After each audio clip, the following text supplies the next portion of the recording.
10월 30일 목요일 시장의 길을 찾는 증시 내비게이터 힘차게 출발합니다. 안녕하십니까? 이트렌드입니다. 안녕하십니까? 전문가 HB입니다. HB 전문가님, 오늘 시장을 한마디로 표현하기가 참 어렵습니다. 코스피가 사상 처음으로 장중 4,100선을 돌파하는 역사를 썼는데 동시에 코스닥은 1% 넘게 급락했습니다.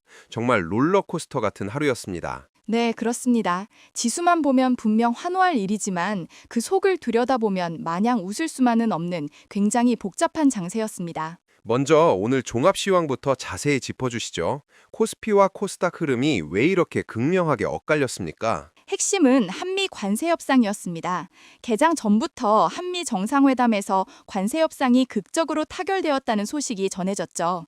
이게 코스피를 끌어올린 가장 강력한 동력이었습니다. 장 시작과 동시에 4,100선을 뚫어냈고 장중에는 4,146포인트까지 치솟았습니다. 이 정도면 거의 축포를 쏘아올린 수준이었는데요. 맞습니다. 하지만 이 상승세가 오래가지 못했습니다. 장중에 미국 상무부 쪽에서 협상 내용 중 일부는 우리가 생각하는 것과 다를 수 있다는 식의 일종의 엇박자 발언이 나왔습니다. 이 소식이 전해지자마자 상승분에 대부분 반납했죠. 결국 4,100선은 지키지 못했군요. 네, 하지만 종가 기준으로도 4,086.89포인트, 5.74포인트 상승 마감하며 사상 최고치 경신 행진은 이어갔습니다. 반면 코스닥은 정반대였습니다.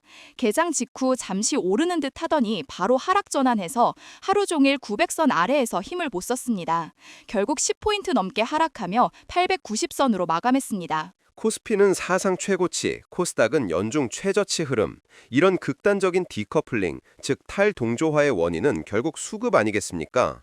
오늘 투자자별 움직임은 어땠나요? 오늘 수급 동향이 시장의 복잡성을 그대로 보여줍니다. 코스피에서 개인이 무려 9,369억 원을 순매수했습니다. 개인이 1조 원 가까이 샀군요. 관세 타결 소식에 대한 기대감이 폭발한 것 같습니다. 그렇습니다. 개인이 사실상 지수의 하락을 방어하고 사상 최고가 마감을 이끌었습니다. 반면에 기관은 8,380억 원을 순매도했습니다. 장중 지수가 급등하자 기다렸다는 듯이 차익 실현 물량을 쏟아냈죠. 외국인은 어땠습니까? 최근 9월 이후 13조 원 넘게 사들이며 랠리를 주도했었는데요. 외국인도 오늘은 1,165억 원 순매도로 돌아섰습니다. 특히 앞서 말씀드린 미국 상무부의 엇박자 발언이 나온 직후부터 매도세로 전환했다는 점이 중요합니다. 불확실성을 가장 싫어하는 외국인 수급에 일단 제동이 걸린 셈입니다. 코스닥은 상황이 더 안 좋았겠군요. 네, 코스닥에서는 외국인과 개인이 모두 순매도했습니다. 기관이 저가 매수를 시도했지만 역부족이었죠. 코스피의 반도체와 자동차로 모든 수급이 쏠리면서 코스닥은 철저히 외면받았습니다. 그렇다면 그 쏠림 현상의 중심에 있었던 섹터들, 오늘 상승과 하락을 주도한 업종들을 자세히 살펴보겠습니다. 단연 주인공은 자동차 아니었습니까? 오늘 시장의 원맨쇼는 자동차였습니다. 현대차가 12.02%, 기아가 8.12% 폭증했습니다. 이것은 한미 관세 협상 타결의 가장 큰 수혜가 바로 자동차이기 때문입니다. 관세 인하폭이 어느 정도이길래 이렇게까지 반응한 겁니까? 기존에 한국산 자동차에 부과되던 25%의 관세가 일본이나 EU와 동일한 15% 수준으로 인하된 것입니다. 당장 현대차와 기아 입장에서 3조 원 이상의 비용 부담이 줄어드는 효과입니다.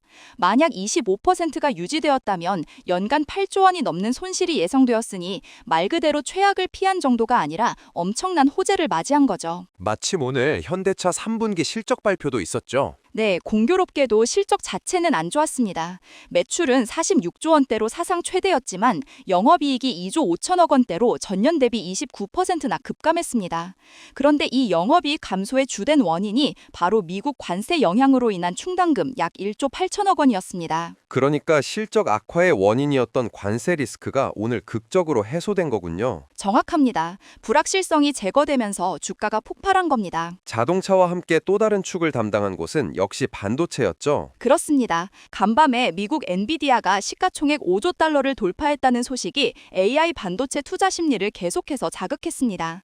삼성전자가 오늘도 1.99% 올라 10만 2,500원을 기록했고 SK하이닉스도 소폭 상승했습니다. 그런데 이 두 종목의 쏠림 현상이 너무 심각하다는 지적도 나옵니다. 네, 오늘 기준으로 삼성전자와 SK하이닉스 두 종목의 시가총액 비중이 코스피 전체의 26.1%에 달합니다.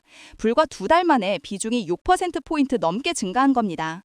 사실상 두 기업이 코스피 지수를 끌고 간다고 해도 과언이 아니죠. 반면 오늘 하락한 섹터들은 처참했습니다. 특히 코스닥의 2차전지 쪽이 문제였죠. 네, 코스닥 지수를 끌어내린 주범입니다. 에코프로 BM이 5.3%, 에코프로가 4.19% 급락했습니다. 2차 전지 소재주들에 대한 이익 실현 매물이 쏟아진 데다 수급이 자동차와 반도체로 완전히 이동하면서 직격탄을 맞았습니다. 그 외에도 코스닥의 화학, 섬유, 금융 섹터가 2에서 3%대 큰 낙폭을 보였습니다. 오늘 시장을 움직인 핵심 동인들을 다시 한번 정리해 볼 필요가 있겠습니다. 긍정 요인과 부정 요인이 명확히 충돌했습니다. 긍정 요인은 단연 한미 관세 협상 타결입니다. 자동차 관세 25%에서 15%로 인하, 이것이 시장 전체를 끌어올릴 뻔했죠. 여기에 엔비디아 5조 달러 돌파로 인한 반도체 호황 기대감이 뒤를 받쳤습니다. 하지만 장중 상승폭을 반납하게 만든 부정 요인이 더 강력하게 작용한 것 같습니다. 바로 미국 정부 부처 간 엇박자입니다. 관세 타결이라는 큰 합의가 나왔는데 미국 상무부가 반도체 부문은 최우국 대우에서 제외될 수 있다는 식의 해석을 내놓으면서 시장에 찬물을 끼얹었죠. 협상 세부 내용에 대한 불확실성이 증대된 거죠. 이 발언 하나로 외국인 수급이 매도로 돌아선 것이고요. 맞습니다. 여기에 기관의 대규모 차익 실현 매도 그리고 2차 전지를 중심으로 한 코스닥 테마주들의 동반 약세가 겹치면서 시장의 변동성을 극대화했습니다. 오늘 나온 주요 뉴스들도 대부분 이와 관련된 내용들이군요. 네, 5가지로 요약할 수 있습니다. 첫째, 한미 관세 협상 타결과 자동차 관세 인하. 둘째, 이와 맞물린 현대차 3분기 실적 발표, 매출 최대 관세 영향 이익 감소. 셋째, 엔비디아 시총 5조 달러 돌파와 국내 반도체 훈풍. 넷째, 삼성전자와 SK하이닉스의 코스피 시총 비중 26% 돌파라는 쏠림 현상 심화. 다섯째, 원화 강세 지속입니다. 원 달러 한 줄이 5원 넘게 내린 1,426.5원으로 마감했는데 이는 외국인 수급과 수출 기업 실적의 긍정적인 신호입니다. 정말 많은 일이 있었던 하루입니다. 그렇다면 HB 전문가님, 이 혼란스러운 시장 속에서 투자자들은 내일장을 어떻게 대응해야 할까요? 오늘 코스피가 사상 최고치를 경신한 것은 분명 긍정적인 신호입니다. 하지만 장중 4,146포인트 고점에서 60포인트 가까이 밀렸다는 것은 그만큼 상방 저항도 만만치 않다는 뜻입니다. 특히 외국인 수급이 매도로 돌아선 점이 마음에 걸립니다. 네, 이것이 가장 중요한 관전 포인트입니다. 미국발 엇박자 발언에 따른 일시적인 매도였는지 아니면 단기 급등에 따른 차익 실현의 시작인지 확인해야 합니다. 내일도 외국인 매도세가 이어진다면 지수는 조정을 받을 가능성이 큽니다. 섹터별 대응은 어떻게 해야 할까요? 시장의 쏠림 현상이 극단으로 치닫고 있습니다. 당분간은 시장의 주도주인 자동차와 반도체 섹터에 집중하는 것이 유리해 보입니다. 특히 자동차주는 관세 인하라는 강력한 펀더멘탈 개선 요인이 발생했기 때문에 오늘 급등에 따른 단기 조정이 오더라도 관심을 가질 필요가 있습니다. 코스닥이나 2차 전지 보유자들은 고민이 깊겠습니다. 네, 코스닥은 당분간 보수적으로 접근해야 합니다. 2차 전지의 경우 전기차 시장 회복이라는 큰 그림에서는 관세 인하가 호재일 수 있으나 단기적으로는 수급 이탈과 조정 압박이 거셉니다. 무리한 저가 매수보다는 시장의 쏠림 현상이 완화되는 신호를 확인하고 접근하는 것이 좋겠습니다. 결국 내일장은 외국인 수급의 연속성과 자동차주의 강세 유지 여부, 이 두 가지를 확인하는 것이 핵심이 되겠군요. 정확합니다. 변동성이 커진 만큼 리스크 관리에 유의하시면서 시장의 핵심 동력을 따라가야 하는 시점입니다. 네, 오늘도 명쾌한 분석 감사드립니다. 사상 최고치 경신 속에서도 냉철한 분석이 필요한 시점입니다. 증시 내비게이터, 오늘 준비한 소식은 여기까지입니다. 성토하십시오. 본 영상은 특정 종목에 대한 투자 권유나 추천이 아닙니다. 투자 판단에 참고만 하시길 바랍니다. 모든 투자의 결정과 책임은 투자자 본인에게 있습니다.